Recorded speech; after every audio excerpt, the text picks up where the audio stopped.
In this video, we've got 10 not so great things about the DJI Mini 3 Pro here. If you want to see some great things about it, check out my video on that up there somewhere.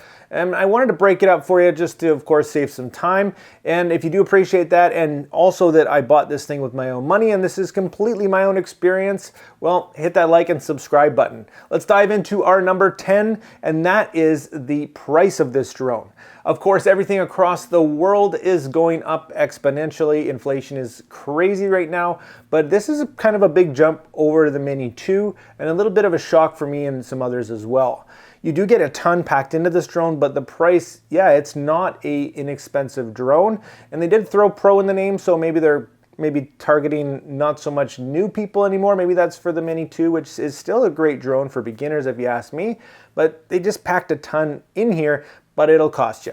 And breaking it down quickly for you, right now you can get the Mini 2 for about $419 US, with the Fly More combo just over $100 more. And for the Mini 3 Pro, you're looking at a starting price of $669 with no controllers, $759 for the RC-N1, and $909 if you want the new RC controller with the screen. Tack on another $189 or $249 for the Fly More combos, depending on the batteries that you want.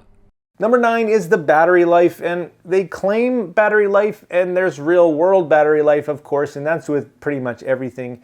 But I was a little bit disappointed to see a little bit even worse battery life than the Mini 2. So yeah, do keep that in mind. They claim with the regular batteries about 34 minutes, but in reality you're going to get anywhere from 22 to 25 depending on conditions.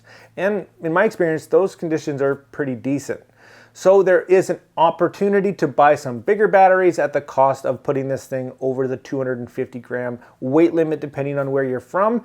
And that does claim about 47 minutes of flight time, which sounds great in theory. And I personally can't give you what the real world flight time is on those batteries because I don't own them, but I'm sure there are some videos out there. Next up, another downside for me is the range at this point. I've tested it with both controllers and it appears that the drone itself is the culprit here. The overall range is a concern and it looks like there might be a little bit of a fix coming, hopefully in a firmware update, but a lot of people, myself included, are struggling with the range of this thing. A few tips for you to avoid range issues is to fly close, of course, but make sure there is absolutely nothing in your way obstructing your line of sight to this drone, and preferably you want to be up off the ground and keep it quite high. It does not do well with anything in between you and the drone, unfortunately.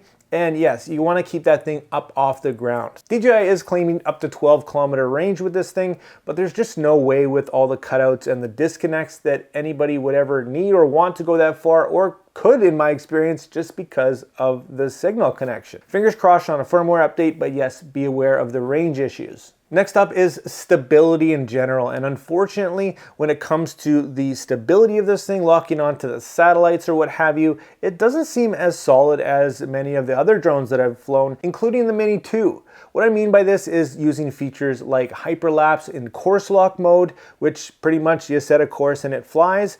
It's not going to really keep its course very well, and not in windy environments either. Of course, there are situational things that are going to affect the quality and the stability overall, but in my experience, this thing is just really not overly stable.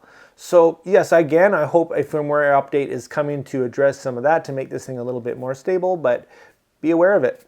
Next up is kind of a nitpicky thing. If you do have the RC remote with the screen built in, you can screen record, but the resolution is absolutely ridiculous. It's horrible, and you're better off, honestly, using your phone if you really need to get a screen recording. Hook it up to the old controller and actually screen record from a free app. It's going to give you better resolution overall.